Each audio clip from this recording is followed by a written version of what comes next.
And with that, we are live. All So, right. yeah, finally did it. I finally got around to recording this. So Yes. welcome to the first ever episode of this brand new English podcast. This is Nick and Matt's Everyday English Corner. I'm Nick, and Um, the other voice in the room is Matt. yep, that's me. And we are just two dudes who live out in the rural countryside of Japan. We're both English teachers, and I thought it would be an interesting idea to create a podcast for our English students so they could get more listening practice. And that's the Yes. general idea of what we're doing here. So, for our first topic, I figured we'd just keep it nice and simple. I wanted to talk about the differences between living in a city versus living in the countryside.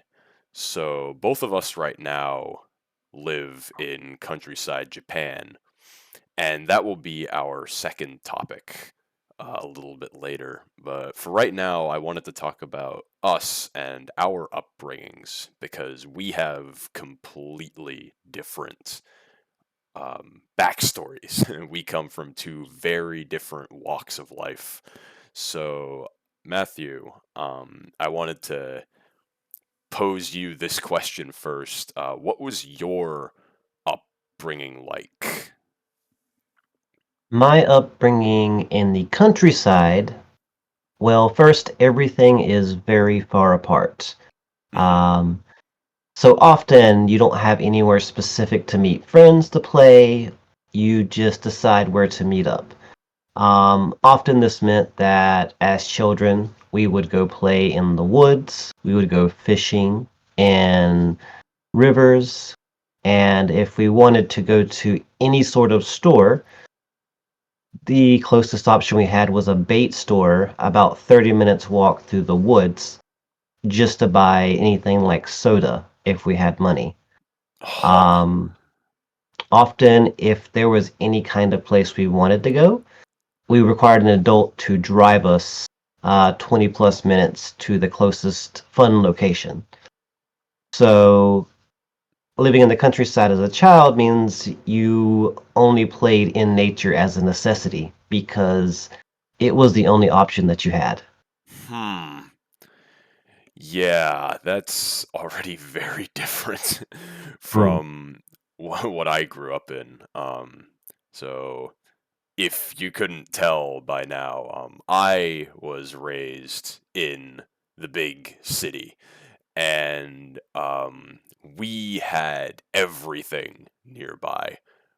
Every store was 5 minutes from pretty much any house.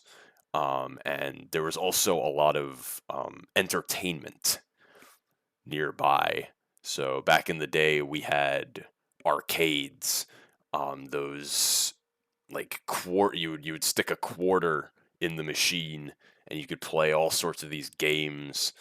Um, I used to live about 10 minutes from Legoland San Diego, so I could go there every weekend to a literal amusement park, um, almost in my backyard, and it was a lot of fun. But again, America doesn't have a lot of public transportation, so of course we also needed cars. So cars are necessary almost anywhere you live in America. Yes, that doesn't change whether you're in the countryside or the city. Um, Yeah, in most places, a in most car, places. yeah, a car is a what we call an indispensable item. It is something that you cannot live without in America in most places Yes. because distances are very far no matter where you are. But the main difference between the city and the countryside is the city has a lot of stuff closer together in a tighter space, whereas the countryside is very spread out. Yes, Get that there is right? no quick trip to the store when you're at the countryside. Right. And I remember you were also talking about nature. Can you elaborate a little bit more on that?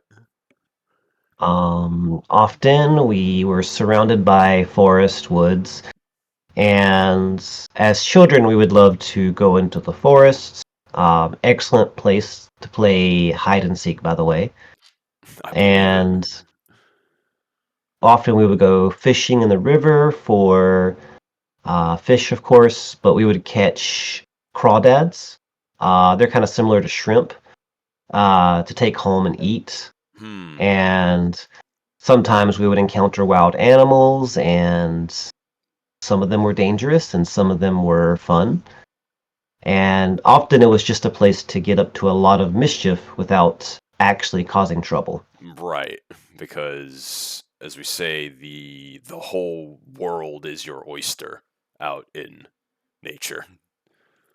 Exactly. And Yeah. it wasn't close to the road, which was the most important thing, because in the city you have sidewalks, right? Yeah.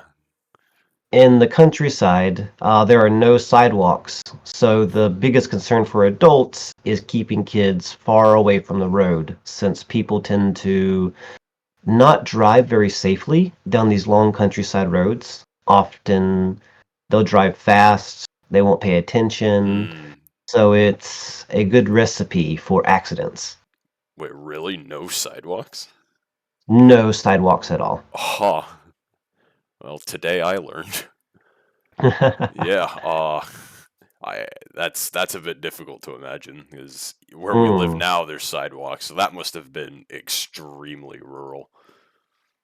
yeah, it definitely was.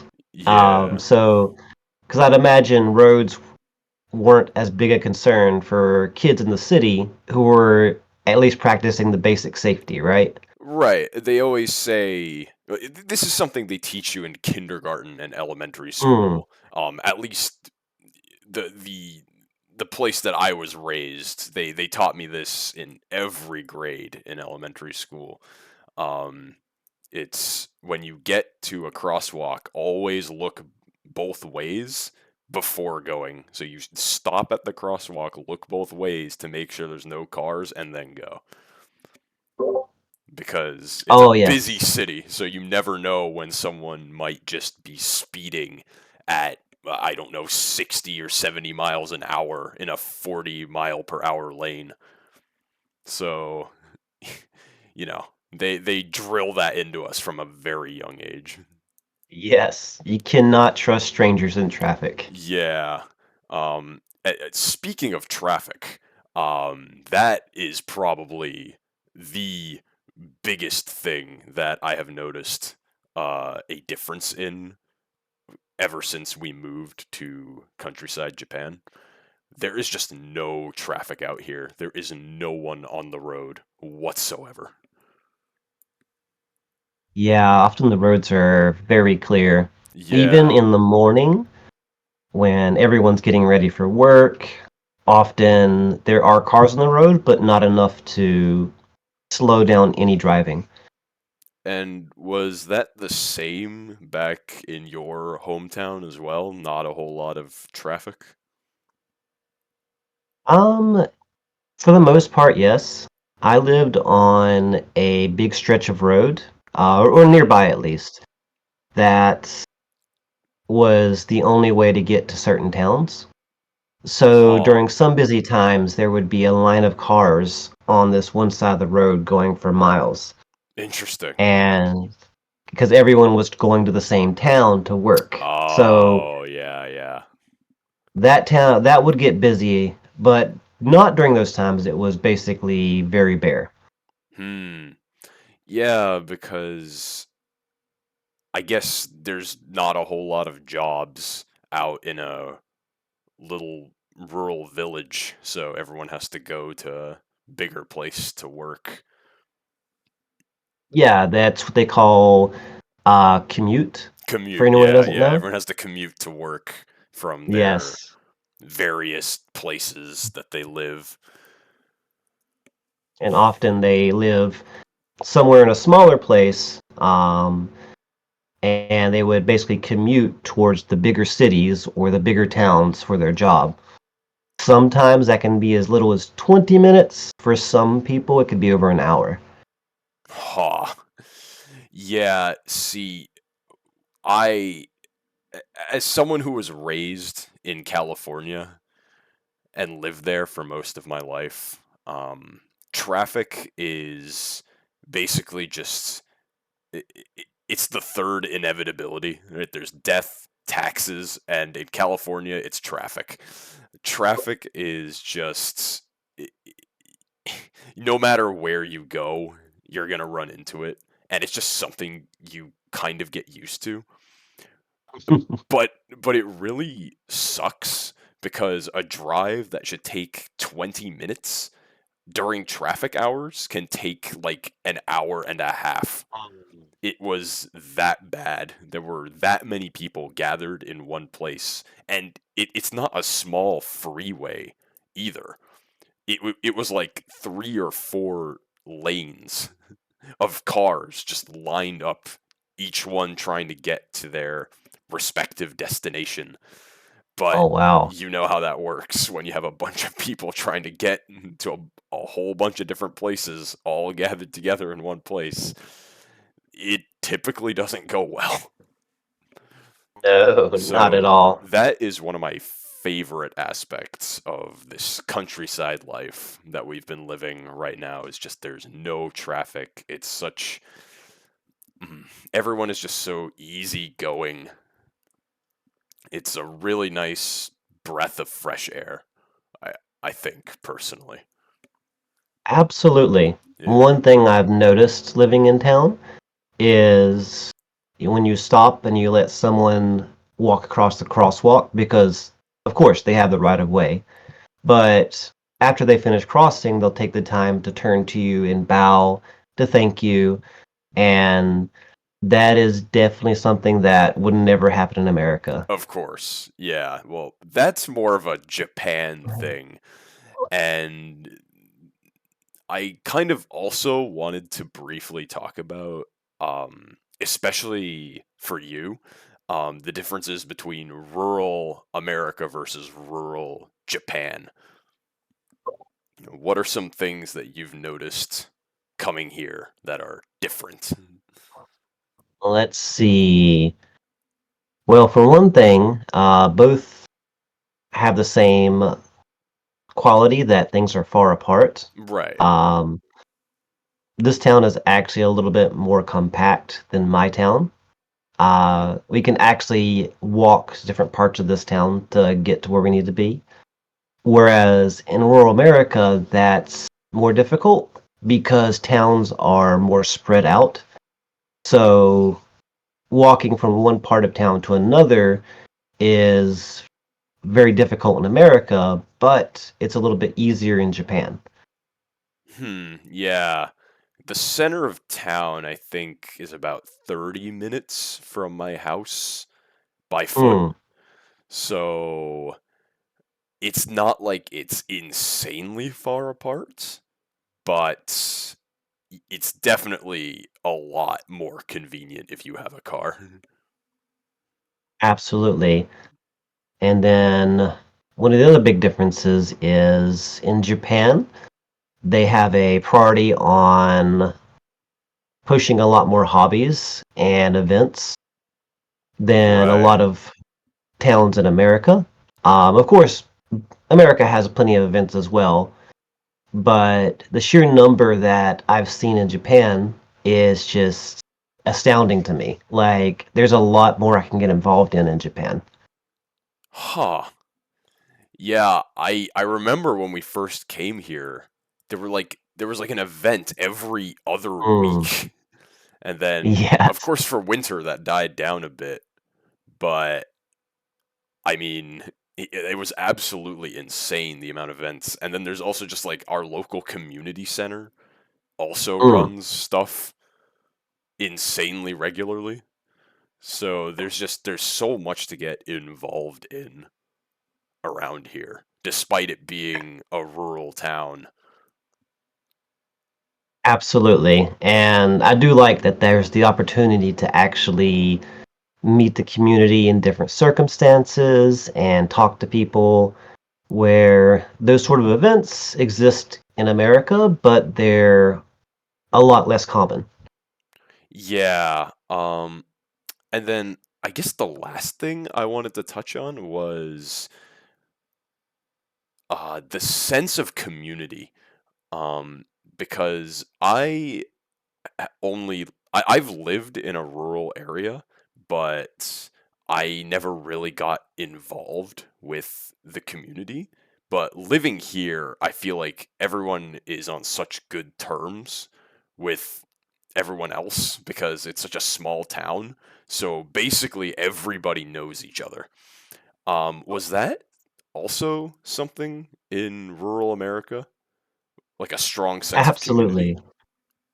I'm not sure if it was a strong sense of community so much as that everyone definitely knew each other. Right. Um, you've had those conversations where you say, "Yeah, I go to this store," and the person you're speaking with goes, "Oh, yeah, I know the owner. They Yeah, are yeah, yeah. dating my wife's brother's daughter," or like they have some sort of connection basically they can describe to you, and it always surprises you how many people just know each other in some form or fashion. And that's Yeah, pretty normal in a lot of American small towns. yeah. Just as an example, I went to a party last night, and the owner of that bar um, knew a guy who we met like 4 months ago Oh dear. at the potato festival. So Oh dear, yeah. yeah, that was really interesting running into him. I'm like, wait, oh, so you know this guy? So yeah, everybody knows everybody here, and that's honestly Yes. like my favorite part of living in rural Japan is that whole sense of community and the fact that no matter where you go, you're probably gonna spot someone that you know. It makes going out that much more fun. Absolutely. And it helps you build connections with the community yourself as you go out and get to know everyone better. Absolutely. And I think with that, we'll probably end the first episode here. Um, Today I learned that rural America does not have sidewalks, and as far as I can tell, I think both of us absolutely love the countryside life. I don't know about you, but I sure do. Oh, absolutely. I love the countryside. I'm glad that my experience has went from one countryside to the other because big cities are scary. Yeah, it is very difficult for me to imagine going back to the city life after, well, pretty much settling down already. But that's a topic for another day. That being Absolutely. that being said, thanks for tuning in. Um, if you have any requests for another episode, please feel free to let us know, and we'll catch you in the next one. See ya. Absolutely. Thank you so much for listening. Bye Thanks for bye. listening. Bye bye.